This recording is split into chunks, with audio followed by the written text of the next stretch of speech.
Good afternoon, everybody. Welcome again to NUFC Talk TV. Well, unfortunately, we're having some issues in the background again. The gremlins have got hold of us. So, as you can see, we've got a bit of a different screen on today. We're going to be talking about, obviously, people in the hot seats potentially joining the club. A couple of names, again, been brought forward this morning. One of a strange one, to be fair, but we're going to talk mainly on the David Hopkinson, who's potentially going to come in and take over as CEO once Darren Eales steps down. And apparently, he is the one who's going to be the big boy. He's certainly got some background. But before we get into today's show, with me and the mighty Win, what we're going to do is obviously do the housework. So again, welcome to everybody watching across all of the platforms. Thanks to everybody that works in the background. Don't forget to hit that like button if you enjoy the show. Subscribe, it's totally free. Hit the bell for future content. We're going to be doing lots of shows. Some will be literally as we get the news coming in live. And again, we do mainly live stuff. But if you hit the bell, you'll get notifications as we do it. You can become a member if you would like to support us for a small monthly fee. Different levels to choose from. You can see which type of stuff that you want to watch and go from there.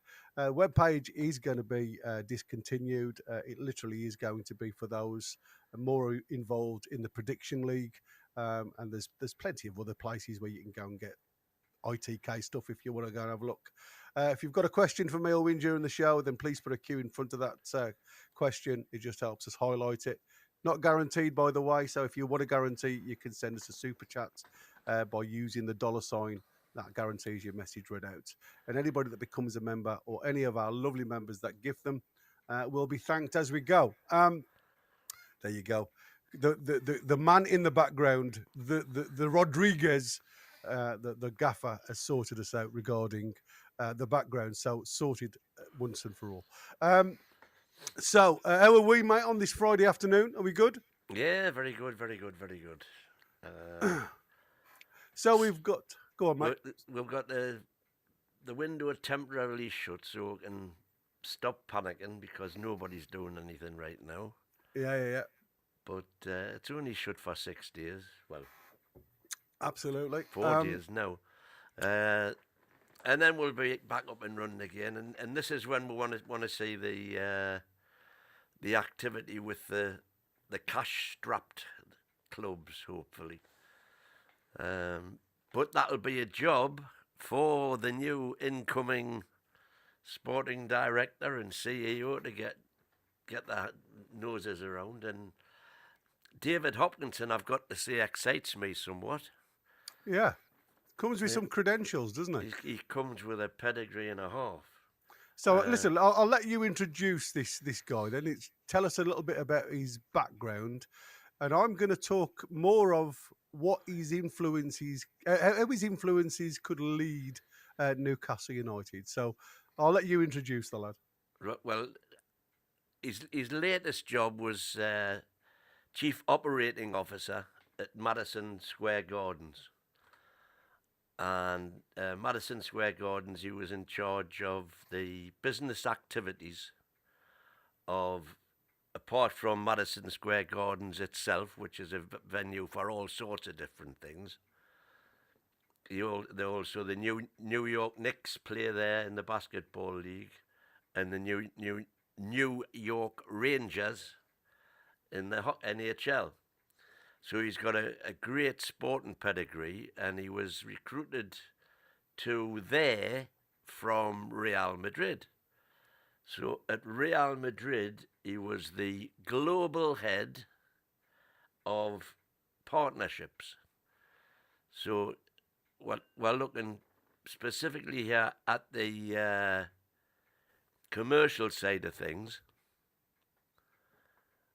but with very much a sporting emphasis, because Real Madrid recruited him from Maple Leaf Investments, which are the biggest Canadian sports franchise. The guy, he's a Canadian, the kid.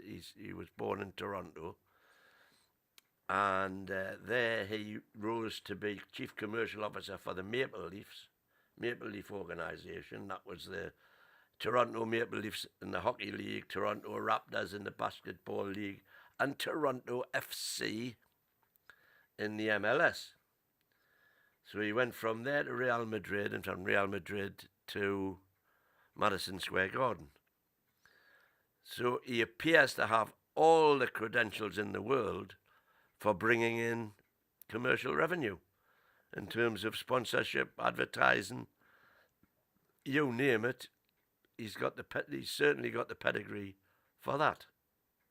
Real Madrid, of course, the biggest revenue in the world, and you'd like to think he was responsible for a bit of that, albeit they're a massive global brand. But yeah, I'd be very happy to see him come in. But a bit like Darren Eales, I don't think he's going to have a lot to do with the football side of things. But it'll be no doubt his job, or will it, to bring in the new sporting director.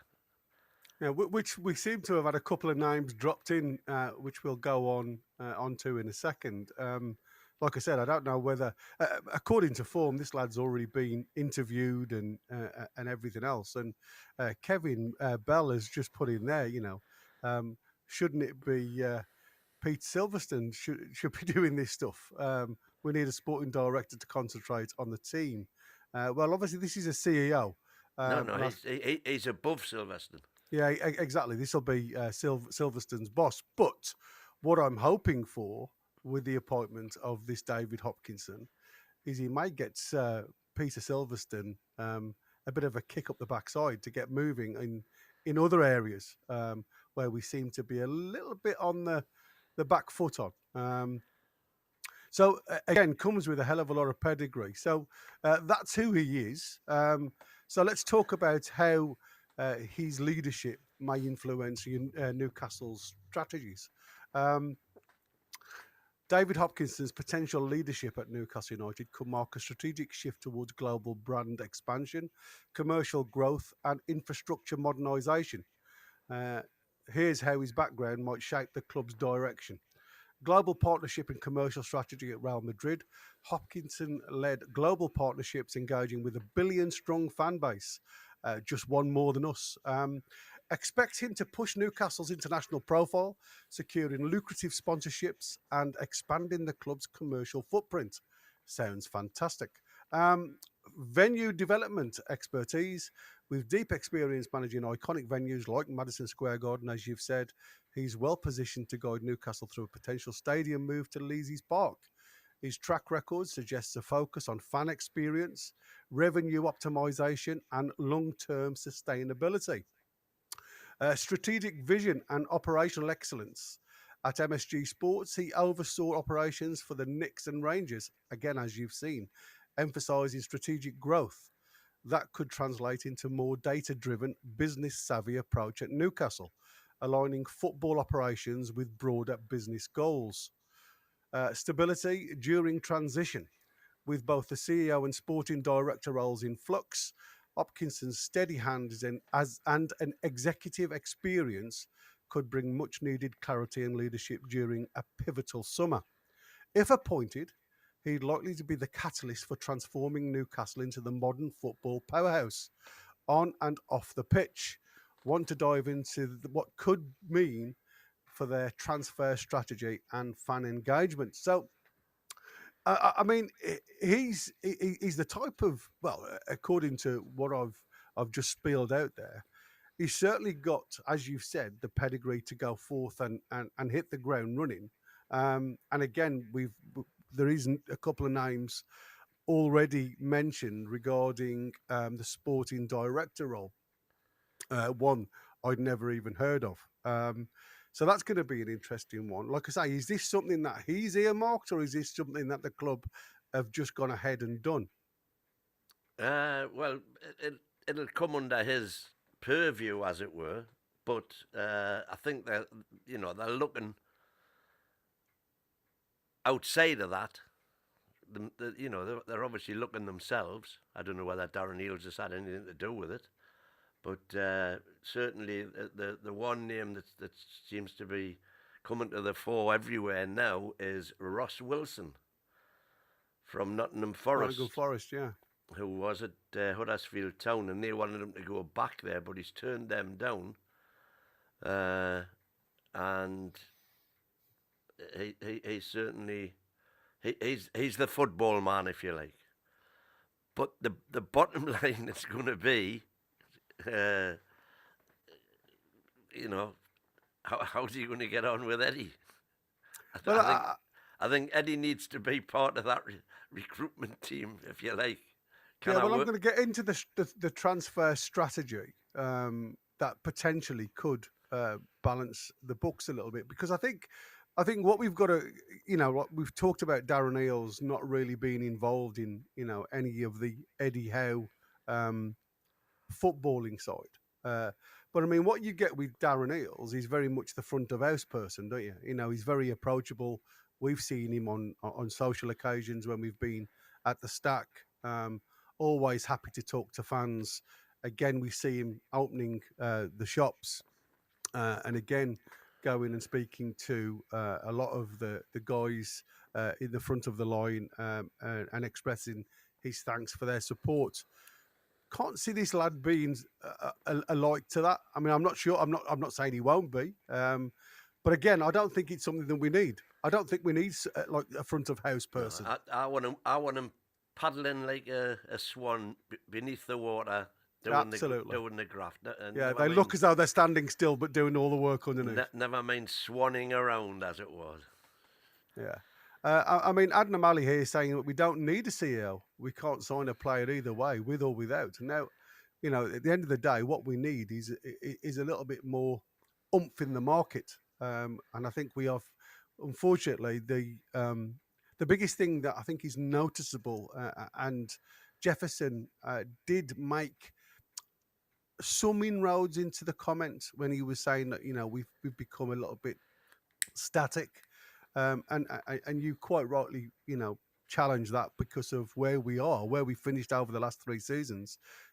It should have been Europe in three seasons. Unfortunately, because of Man U's win against Man City in the Cup, we didn't get Europe over the 3 seasons. But again, the footballing side has moved forward.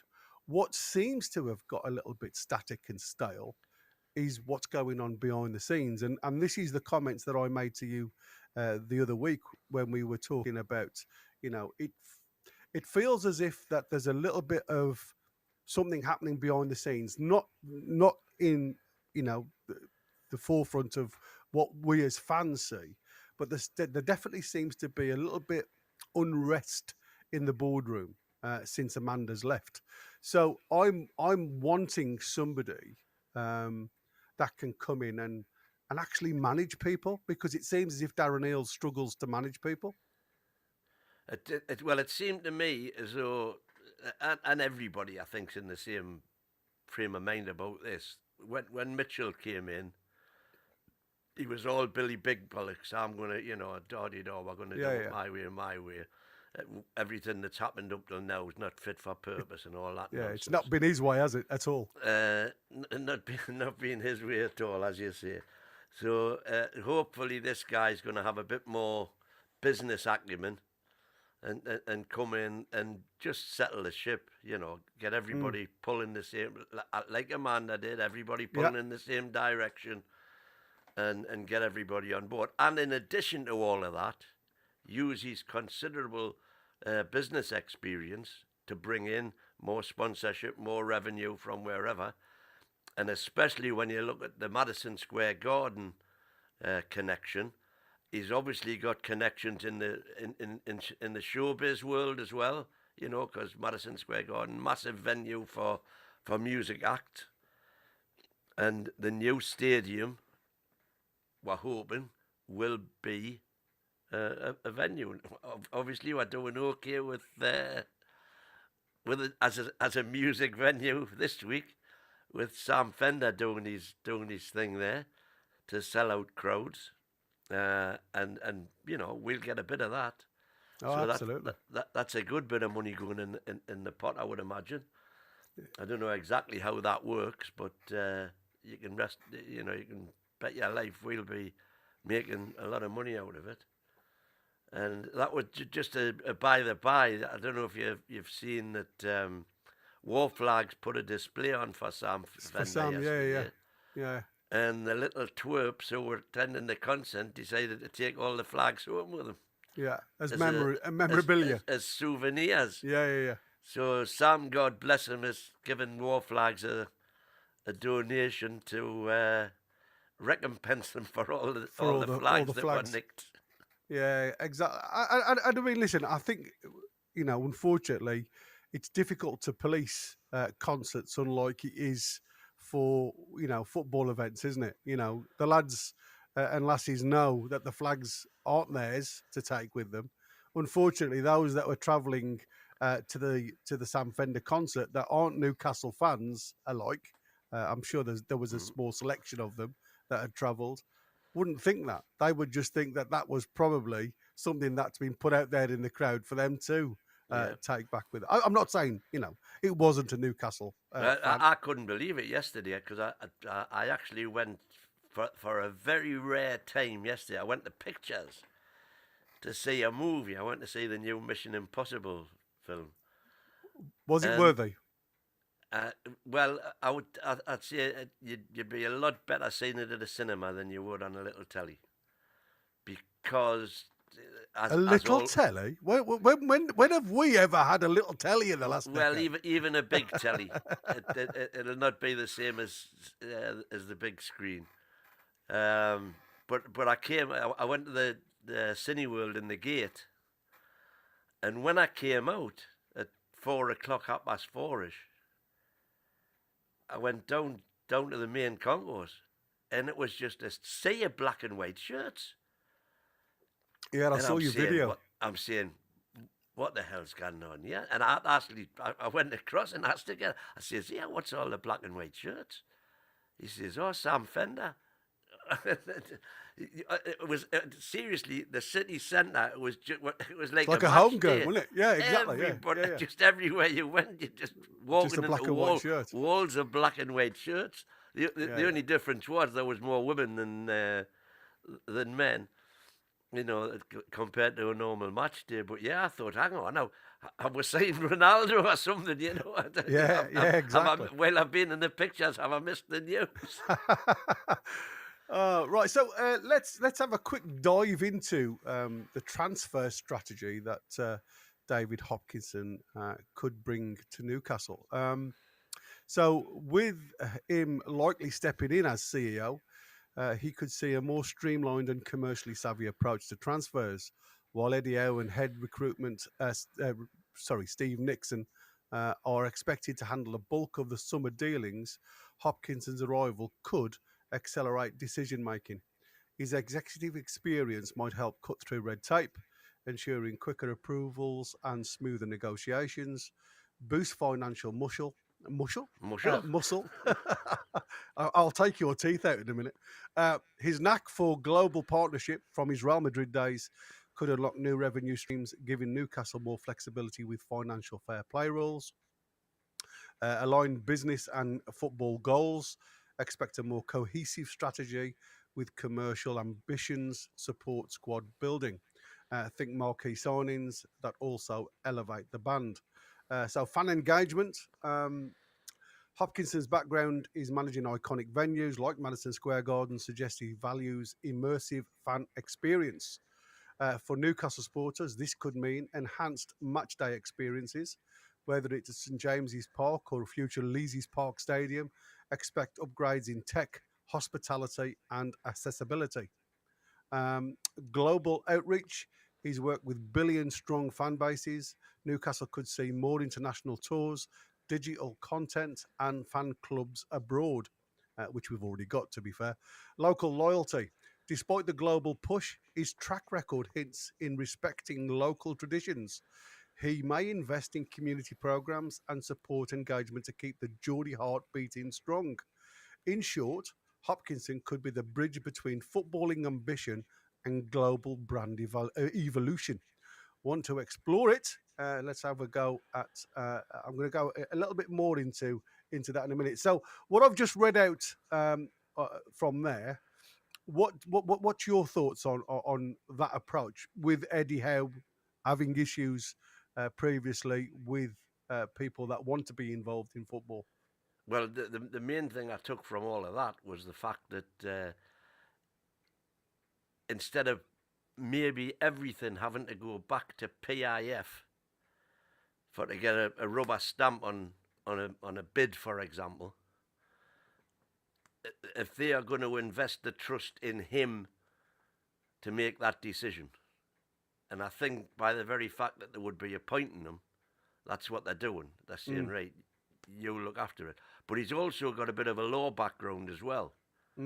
So that could stand us in good stead with regard to, you know, the current legal challenges to PPR, PFR and PSR and FFP, bloody FFP, alphabet BSR, yeah, exactly. ATP, the whole shebang.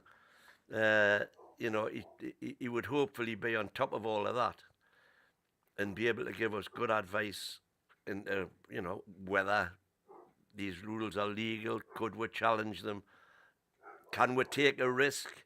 You know, for example, maybe if he'd been there instead of Darren Eales, when City first won the lawsuit, which proved that those rules were, you know, unlawful. And I said at the time, if you remember, what we should do now is the rules are unlawful. We should go now, spend over the top, and we could always counter any future. No, when we did that, those rules were unlawful. And we had that window of opportunity before they had the next special meeting of the Premier League to reinforce them. At that particular, before the appeal, at that particular time, I think we could have spent what we wanted and, you know, hang the consequences. And maybe if somebody like him had been there who would PIF trust, he may have done that, whereas Darren Eales was sort of having to go back to PIF and so on, back and forwards. Yeah, I mean, you know, for me, whatever you read in the press and whatever I've written in front of me here is only stuff that I've got from obviously his previous workload. Because to me, as I've always said, the proof is in the pudding, isn't it? You know, it's what he brings with him, and you know, like I say, you can't knock his resume. And where Mitchell failed, unfortunately, which is, I mean, I was never keen to, was the fact that he did wash a little bit of Newcastle dirty laundry in the press. And I didn't think that went down very well with anybody associated with Newcastle, from the board all the way down to the footballing side. So I do think, like I say, you know, I hope this lad comes in again. When you look at his background, he seems to have ticked every single box you'd be looking for as a CEO. So I think that is more or less it. I mean, this is the lad who is going to be, like I say, he's been interviewed and it looks very strong, as though he will be taking over as the new CEO in place of Darren Eales. And I do want to be out there and say, and I'm sure on behalf of NUFC Talk TV, I wish Darren Eales all the very best in the future, and I hope he gets over his very serious illness. So I may as well get you to just have a look at the chat, see if there's anything in there before we move on to the next topic then, mate. All right, what we got here? We got Kevin saying, "Oh, that we've done that one. Isn't that what Peter Silverstone was supposed to be doing?" Yeah. Like I say, as far as sponsorships are concerned, I'm pretty sure it's all got to do with waiting to see how Man City fare eventually. I think we need at least 4 players this window, says Ian Fleming. I think we'll all agree with that. Darren Eales saying, have the flags been returned? No, they haven't, but Sam Fender's paying for them.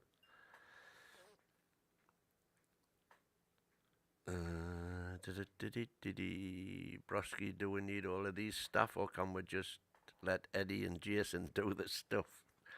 No, we need the stuff, but we need everybody to be on the same hymn sheet. We certainly do. So we're not specifically doing transfer talk here. Obviously, if anything comes up, we'll hit it. But he's saying, Darren Lee's saying, looks like it's hotting up for Ramsey. It is, yeah. I think the 30th of June is going to be one of those new calendar dates that everybody's going to have to look at now regarding transfers, the way it's going. Shelley's saying, like your jumper win. Wish we did a one like that. Toffee blue. Yeah, I mean, I must admit, it is a look. I mean, I'm boasting one of my old shirts that I've not been able to get into in 10 plus years. The new Slimline Gary. Yeah, lost 26 kg up to now, and I've got another 10 or 15 to go. So there you go. The new me, the new look. And Kevin's replying to the suggestion that Eddie and everybody should do it. There's so much that happens at a football club behind the scenes: sponsors, endorsement partners, commercial side, corporate stuff, stadium rebuilds. We need people to do that, not Eddie. Yeah, I agree with that. If you're watching on the mobile, close the chat, hit the like. Well done, well said, PDK. Close the chat, hit the thumbs up, because we've only got nearly 100 watching. We've only got 28 likes. Come on, hit the likes, folks. Indeed. It just helps us get further up that up the channels, and like I say, to other supporters as well. So please, if you could, let's hit the likes. So then, mate, what we got? What we got? When did the club start doing jumpers based on the Saints 70s look? Well, I've had. You've got to be a person of a certain age to remember that one, mate. Well, I've had this jumper for 15 years, 20 years. I'm going to say since the Saints were on the telly. Actually, entertainers. Yeah. Wow, that's brilliant. I must admit, you can't get them jumpers for love nor money now. Stick it on Vinted. Well, yeah, you could. I must admit, you know how our mate Amritz has been plaguing on about my hoodie. Oh, it's going to be worth a fortune. I could get probably him and me in the bloody thing now. Shelley again saying you don't want a points deduction win. It's not nice, honest. Yeah, but you survived. That's the thing, Shelley. Absolutely. Right then, shall we go on to the next? Yep. Because like I say, there's not a lot in the chat. There's not a lot coming through there. No. So this is the new faces that potentially could step in to Mitchell's shoes. I'll let you lead this one then, mate, if you want.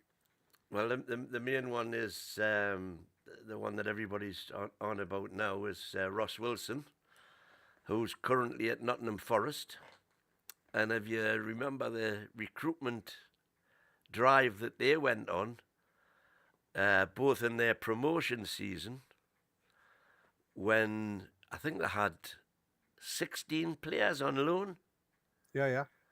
And of course, it meant that when they got promoted, they had to either sign these players, and so Steve Stone, I think, when they kicked off the season, the first season they were back up, they had 22 new players.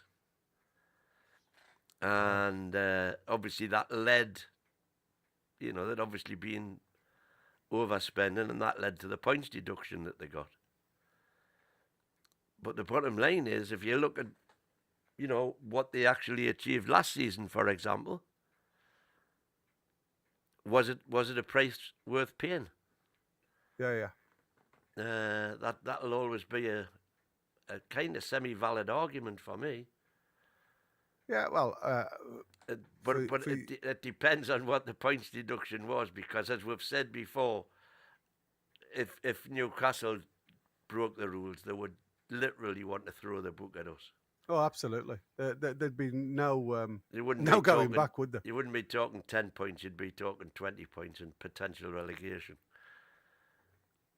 So no, I've never been a one for. No, what I was saying before about the opportunity that we had to really spend, I thought, when Man City won the case, was it was there and then it was gone as soon as the drew up the rules again to take away the interest-free loans that clubs had.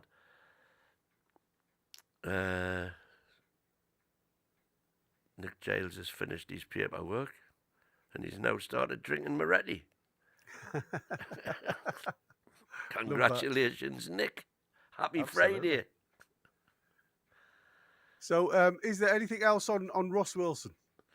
Well, just as I say, his main. I can't find anything really on what he did at Huddersfield Town, but it must have been good because they wanted him back. So whatever he did there, I mean, Huddersfield got promoted. They went straight back down again, but. So the fact that they want him back is a good sign, but he's decided against it. He went Southampton, Huddersfield Town, then to Southampton, then to Rangers, and then to Forest. Yeah, and I mean, like I say, he's been, earmarked in some of the journalistic write-ups that he's had. He's been earmarked as the main reason why Forest got European football, or one of them. So he's certainly got a little bit behind him, hasn't he? Now, again, by finding a lot of players that just weren't the everyday names that we see all the time.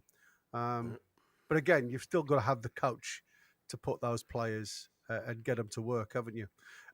So the other person that's obviously been earmarked for this Paul Mitchell role, the sporting director, is Jason Ato.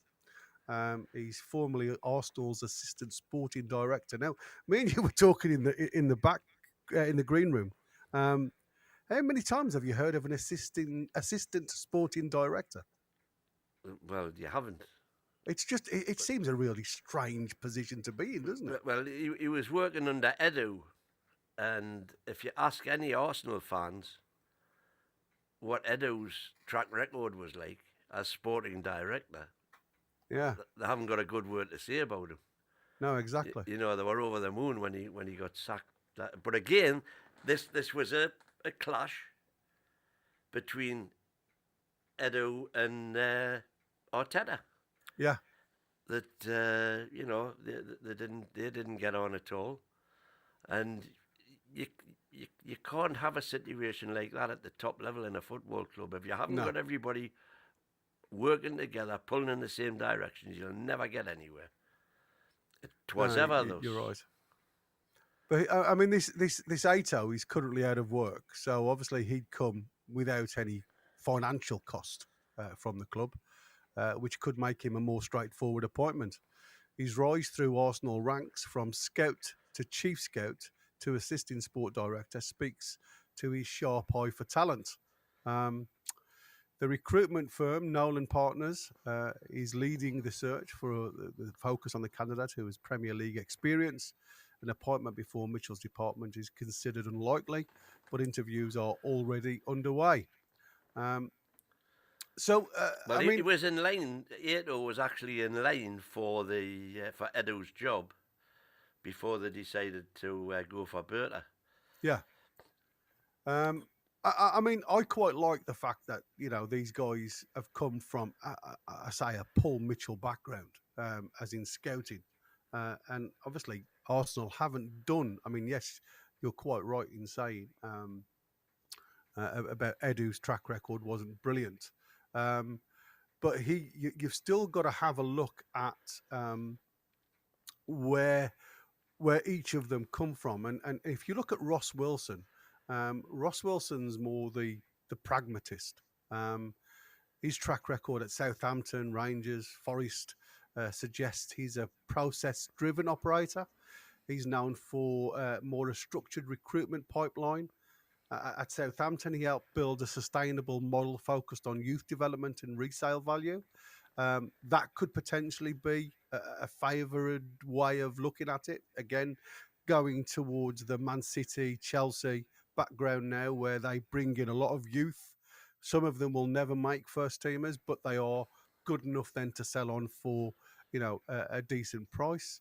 And again, it's about But again, it's about though, an avenue over the constraints overseen that at was Newcastle. that was precisely what Paul Mitchell was supposed to be to do. brilliant at. Yeah. And to Yeah, be exactly. fair, as regards the academy and youth recruitment, it's obviously it's too early to say how many of them will be a success, but he certainly appeared to be doing the right thing as far as spotting young talent was concerned, which was where he made his name at Monaco, doing precisely that, bringing them through into the first team. And I think there was that stat, wasn't there, that Monaco youngsters minutes played, or it might have been games played for Monaco, was like double figures. And by the time Mitchell left, it was into four figures. There was over 1,000 that played over 1,000 games, and that was just in a matter of 3 or 4 years. But we are in the position now, and I'm sick of saying it. I'm said it. I'm blue in the face. Project players for us right now are no good. We're already there. If we want to go to the next level, we want proven players. We haven't got time to allow these players to progress in the team if we're not getting results. Otherwise, we'll just drop like a stone. So the players we need to be signing for me, I've said it again till I'm blue in the face, we need first team ready players who are going to put current first teamers onto the bench. Yeah, So but you see what I love about the academy is the fact that it doesn't affect the finances at all. So for me, I think you've got to have a very much a balance of both.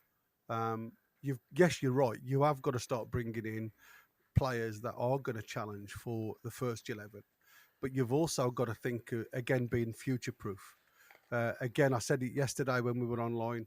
We've got to stop being a club that gives players away at the end of their contract because they're not good enough to sell on. So we've got to try and find academy players coming up through the the younger ages to then either, if they're not going to make it at Newcastle, they are at least able then to make a profit off by selling them on and then getting maybe a sell-on clause as well. Again, very much like Man City do. So, we all heard Man City potentially could make £90 million without selling a single squad player, just from what they've already sold and had sell-on clauses with. So, it's definitely a balance between the two that you must have. So when it comes to Premier League experience, he understands the league's demands and has navigated both relegation battles and European pushes. Mixed legacy at Rangers while he brought in talent. He also left the club in a tricky spot financially.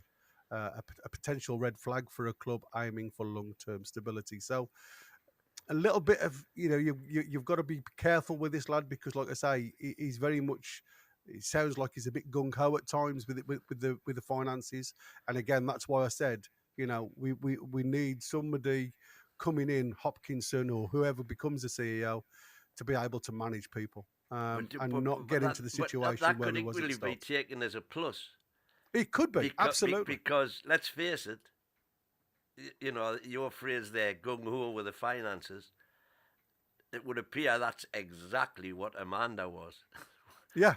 Which resulted in us having to flog Minty and Anderson. Yeah, exactly. That's why I said it's but nonetheless, what it did for the first team was, put us where we are now. Yeah. with the money that was spent. You know, the likes of how she was pleading for Gordon and all that, Yeah. which ultimately put us in that little bit of a hole. But we've got out of it, and look where we are. Best season ever. Yeah. So the one thing that, like, obviously, we all know how fond you are of Eddie Howe and what he's done, and I'm in the same vein. Like I say, I think he's done absolutely amazing with what he's had to pick from. So how would he fit in with Howe? Well, if you look at Wilson's methodical approach, his style, it could complement Howe's tactical clarity. But he may need to adopt a more collaborative, emotionally intelligent environment, something Eddie values deeply. So I think whoever comes in to the Mitchell role, there has to be a a togetherness. You know, we can't Yeah. have this gap as we've had with Ashworth and now with Mitchell, where they're going one way and Eddie wants to go down a different avenue. There has to be a togetherness, and again, I think that comes from a very strong CEO. And I think it's a case of, like I said before, you know, we talk about.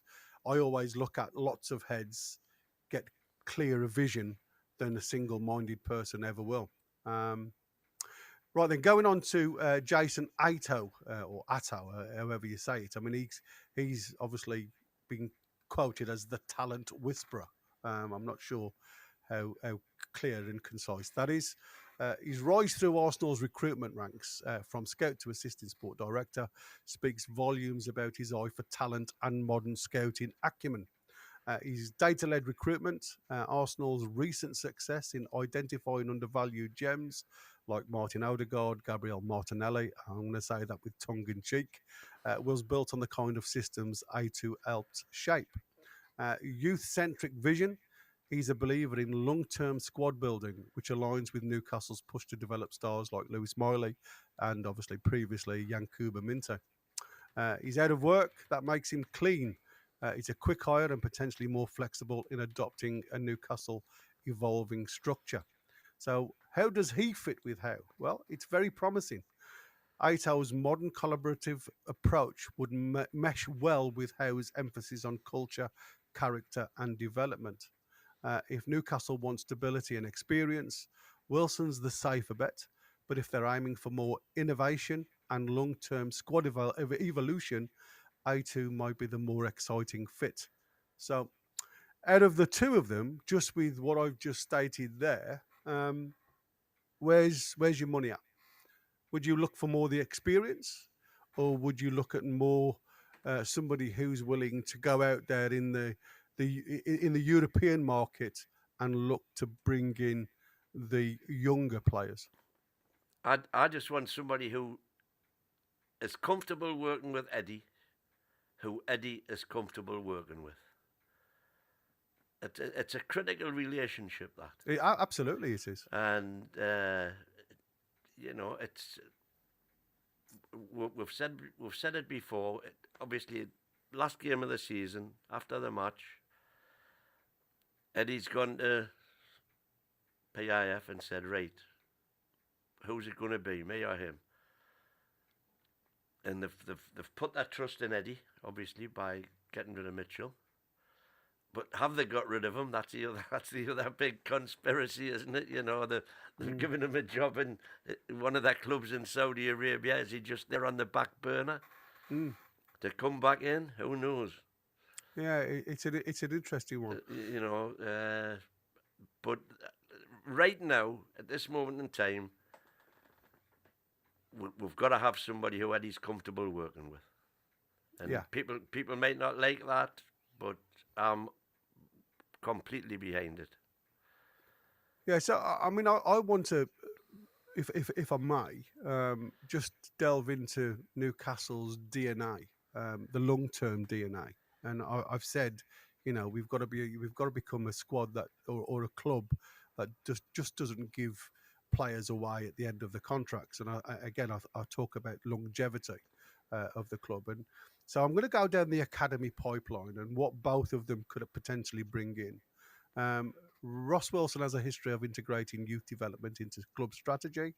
At Southampton, he helped nurture the talents like James Ward-Prowse and even Matt Targett through a structured academy to first team pathway. So, if appointed, he could formalise progression plans for players like Lewis Miley, Ben Parkinson, and Trevor Sanusi. He could introduce performance metrics and development benchmarks to track academy players more rigorously.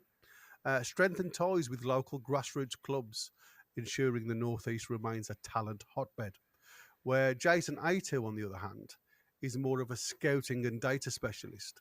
While he hasn't overseen an academy directly, his Arsenal tenure saw him support the rise of I can never say that, Bakayo Saka and Emil Smith Rowe by aligning scouting with youth development. So when I look at him, he's more of a push data led talent ID at under 14s and under 18s level. He expands the club's youth scouting network across the UK and Europe, and he'll encourage a technical style of play throughout the academy that mirrors first team identity. Now, when I first started watching Newcastle youth team over the last couple of years, what I noticed with the Paul Mitchell, and then I can never. Who's the under 21s manager now? Dermot. Dermot. We'll just call him Dermot. Yeah, I can't. I can never pronounce his. Yeah, I can never pronounce his bloody surname. McDermott. It seemed as I though think it's the Irish version of McDermott. McDermott. Yeah. I look at the way they started to play, and obviously before he was appointed, it was very much akin to Eddie Howe's 4-3-3. As soon as he come on board, they adopted a very different approach, and he seemed to be, I wouldn't say a one-man band, but he seemed to be a one-team coach type of thing. So I always look at then trying to integrate a player coming from the academy very closely, coming through the ranks. And if they're playing a different style, a different formation, it sometimes takes them a long time to get to the level of the first team. But he has the thing. McDermott was appointed by Paul Mitchell. Paul Mitchell, yeah. And was it the fact that because as you've just alluded to, and I completely agree, the first team style of play should be reflected right down through the ranks so that when they do come on board, they're familiar with what's expected of them in whatever role they're playing. Yeah. Did Paul Mitchell come in and say, right, but I'm not happy with the way Eddie's playing, I want to play it a different way? So he got McDermott in to say, right, this is the way I want you to play, which was different to the way Eddie Howe plays. Yeah. Could that be a possible explainer for why, we have this constant criticism of Eddie that he's not bringing young ones through? Yeah. Because when he gets them on the first team pitch, playing with the regular first teamers, they're not playing the same way. No. I mean, could that yet be another clash point between Eddie and Paul Mitchell? Of course it could. And that's what I said. To have all these guys talking football, they've all got to be aligned. The stars all have to be aligned for it to run smoothly. And like I say, if they're going down different avenues. I mean, listen, I was all for Paul Mitchell, but it seems very much I was wrong. And from what I've read the stories, and again, I don't know the full ins and outs of it. And I'm sure until somebody writes a biography, we'll never know the true events of what happened.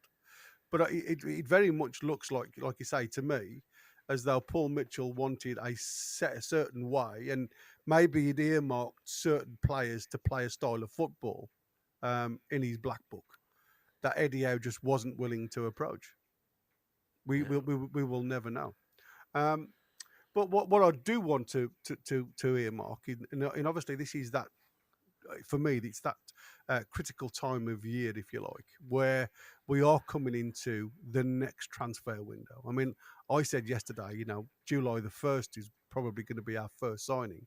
Doesn't stop us going into the market before then, and it starts on the 16th of June. Because I do still think that what Eddie Howe will try and do is look at all the teams that are struggling for the PSR deadline day, which is the 30th of June.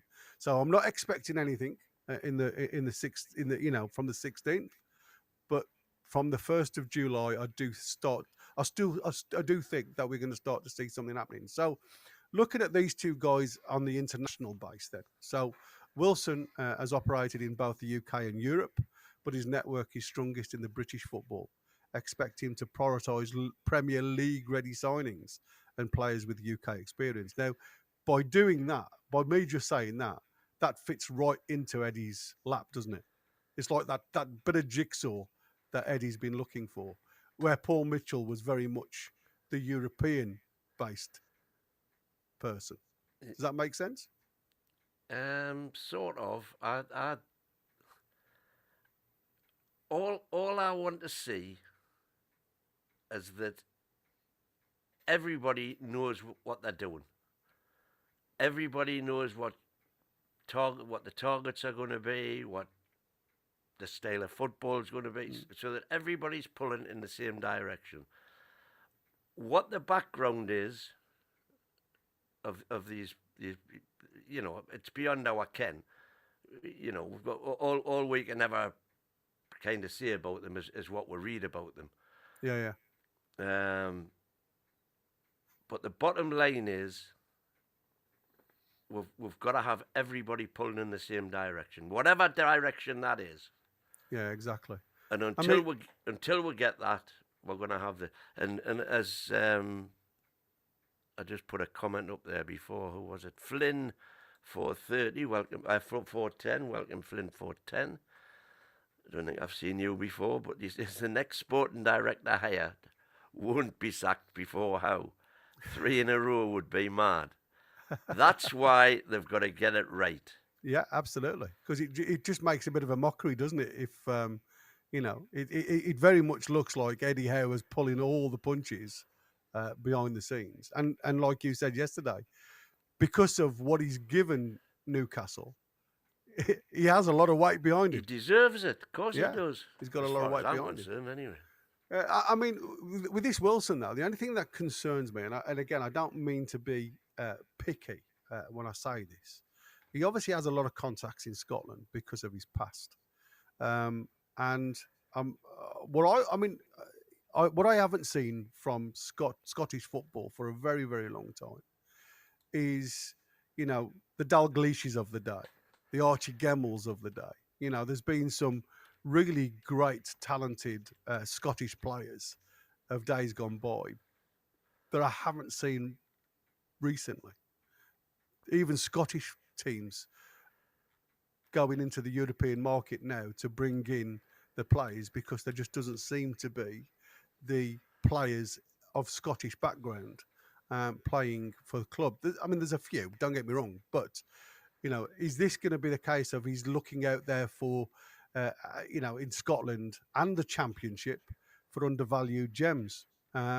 Because that seems to be where he looks to pickpocket teams of a lower ilk. Now, as you said before, what we need now is players coming in that are going to challenge the first team.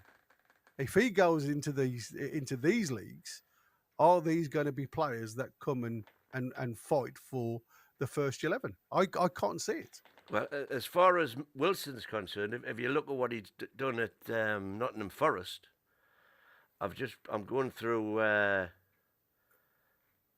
all the. There's not a single player that I can see in the. I think he's been there 3 years, hasn't he? Yeah.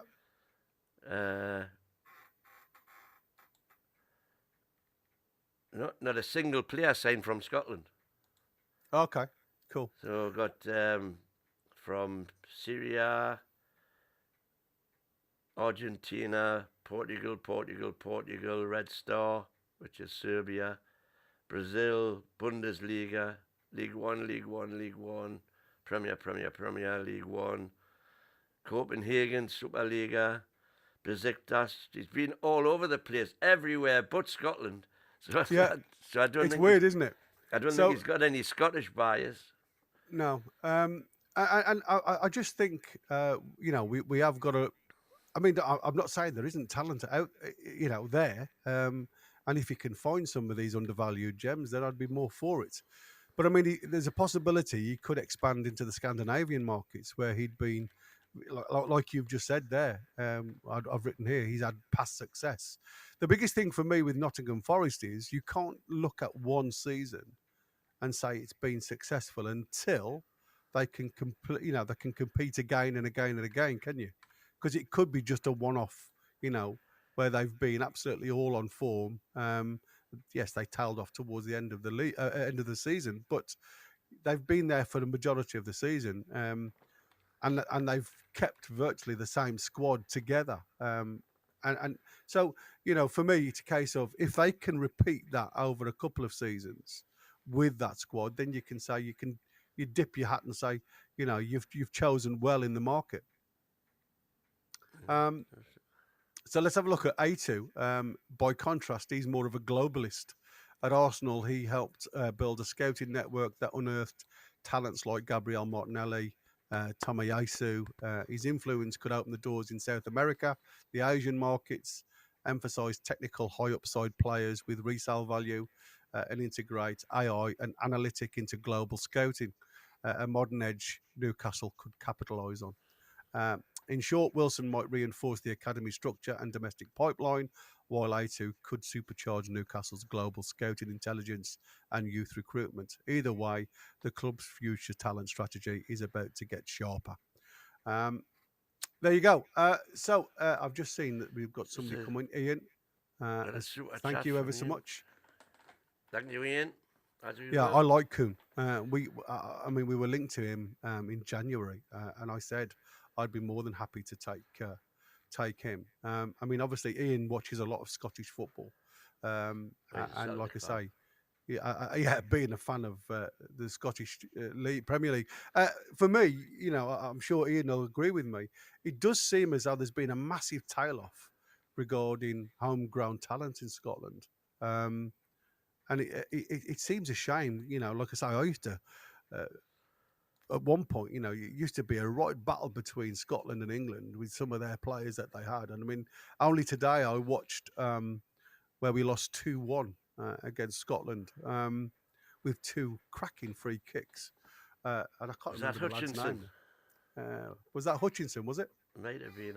Yeah, it might have been from outside the box. And again, like I said, I don't. I'm not saying it won't be, like I say, effective.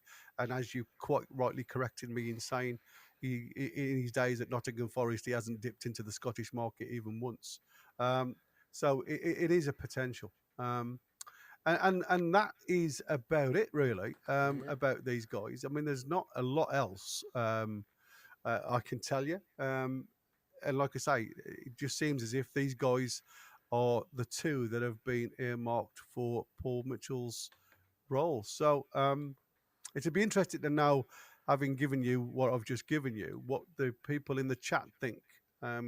Give us your views on which one you would rather have: an academy structure, domestic pipeline, or a supercharged global scouting intelligence and youth recruitment.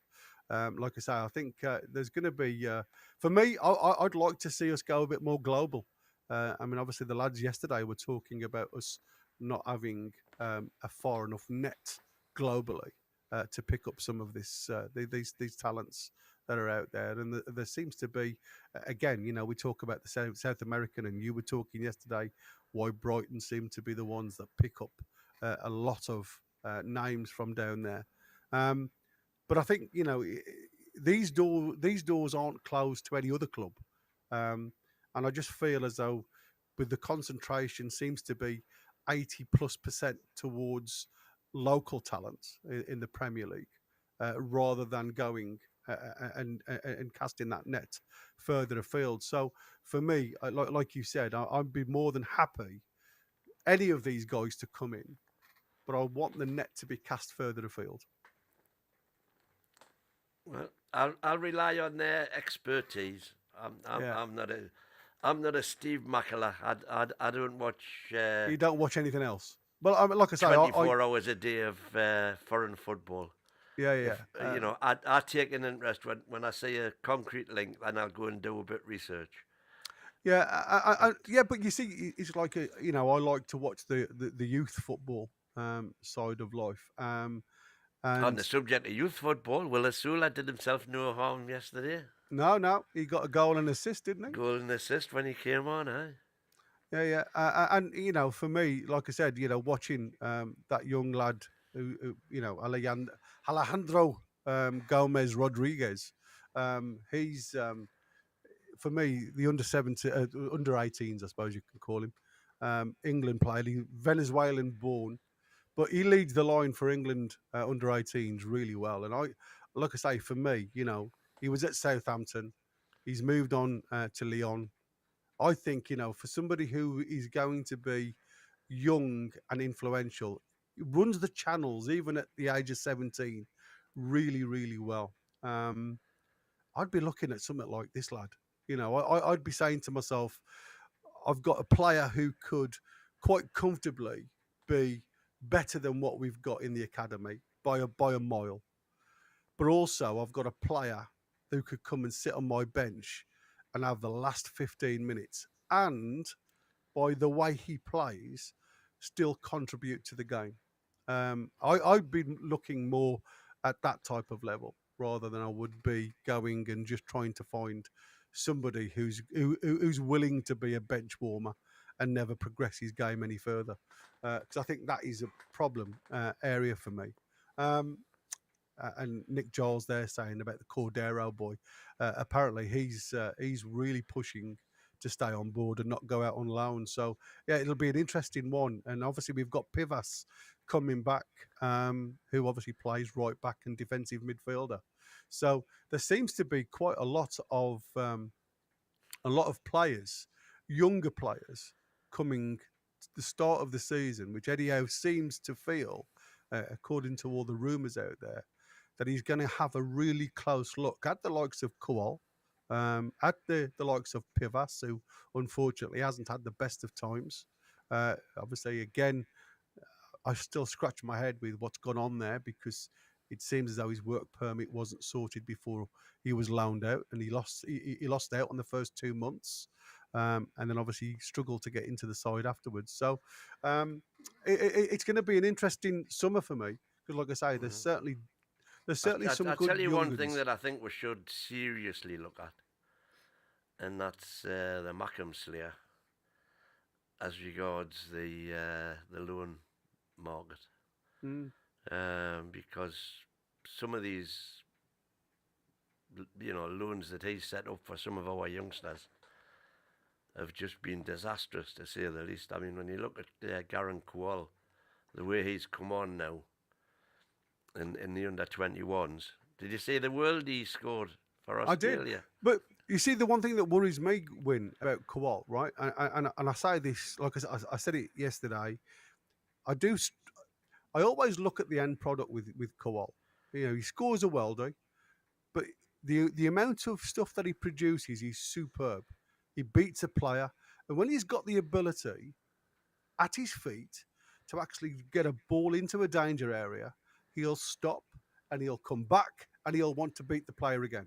Sometimes, like I said, it's not what you can do, it's how you make the decisive decisions in that final third that will get you results. And like I said, he seems to me a bit ASM at times. He's all huff and puff. He's exciting. He gets you on the edge of your seat. But when it comes to that final third, you're never really quite sure of what he's going to deliver. So it's going to be interesting. England play Norway under 19s tomorrow, Gaz. If you want to have a look, yeah, I am actually got that in my diary. I shall definitely watch that one. Thanks, Shell. And that to me, with Kual, he's a very much a confidence player. We've seen the benefits of him playing regular football because of what he's given you back regarding XG and assists. So You know what you're going to get from him if you play him regular. Now, what chance has he got playing regular for Newcastle first team? He's not.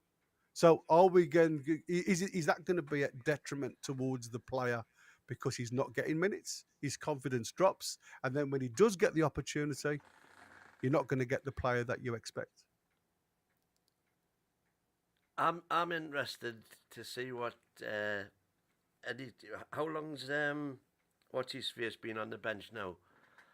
Neve. Aye. I'm really interested to see what we're going to do in the pre-season friendlies. I would like to see Cordero. I would like to see more of Asula. I definitely want to see Neve on the pitch instead of sitting on the bench. Yeah. And, you know, these are games that don't matter but do matter if you like. You know, let's have a look at them, see what they can do.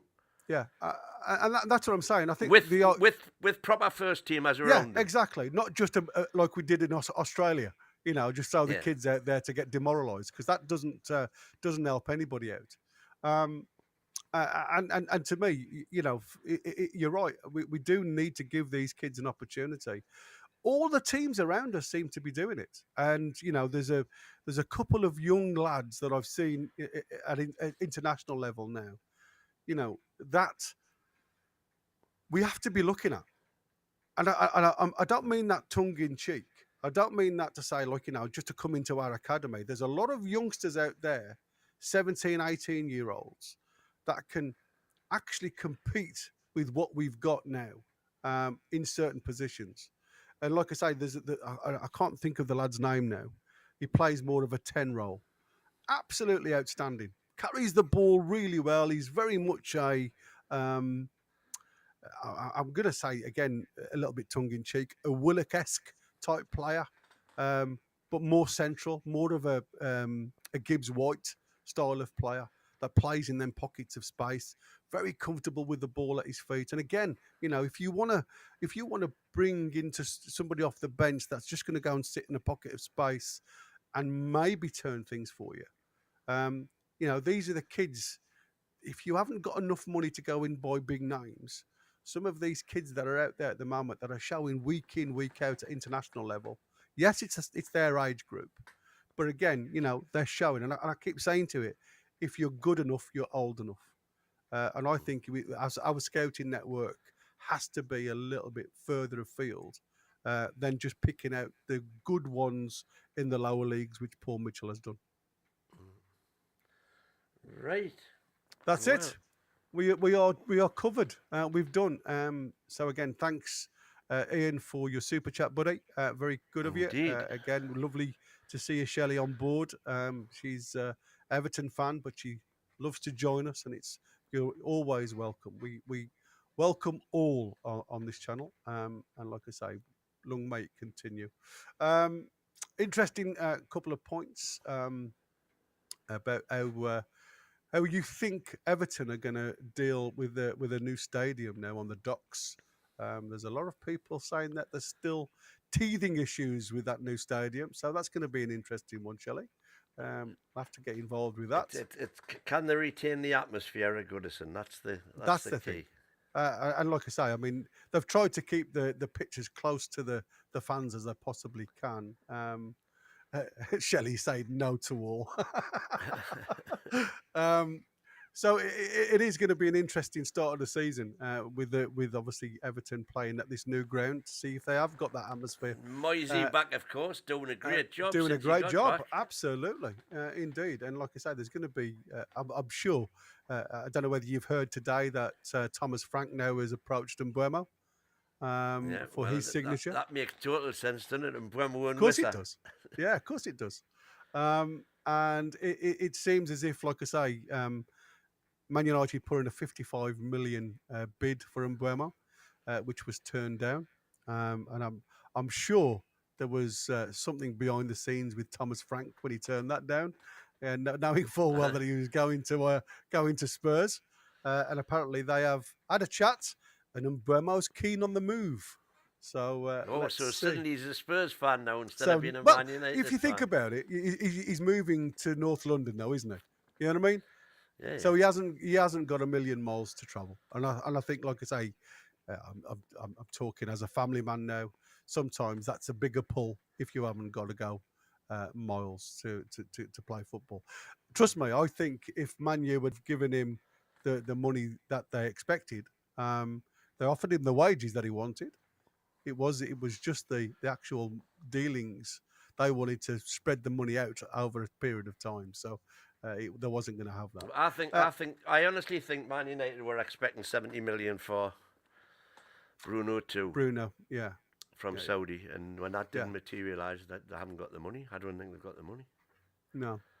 Right then, that's it. So that's all the news that we've got for you at the minute. Like I say, a lot of it's still hearsay, and as soon as we get updates, we will go live at some point during that day. Emergency meeting, emergency Indeed. meeting. So that's it. Thanks everybody in the chat. Thanks to Chris in the background that sorted out the page for us. And again, thanks to my right hand man, the Mighty Win, who has helped me out massively. So it's a goodbye from him. It's goodbye from him, and it's how we're the lads. Lassies and Bairns. See you on the next one. Ciao, Ta-ra for ciao. now.